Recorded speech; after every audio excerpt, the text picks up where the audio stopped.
এবার খাওয়া দাওয়ার দ্বিতীয় পর্ব। বলতে বলতে বিরিয়ানি এসে গেল।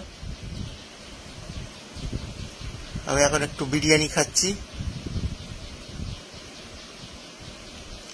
এরপর একটা মাটনের পিস দিয়েছে বড় দেখে, সেটাকে খাচ্ছি।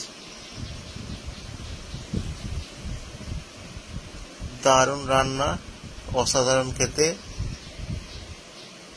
মাটন পেলে আর অন্য কিছু চাই না।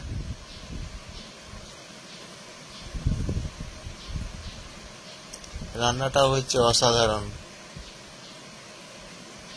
এটা দ্বিতীয় পর্ব আপনারা দেখছেন। প্রথমটাতে দেখেছিলেন স্টাফ আলু অবধি, স্টাফ পটেটো অবধি।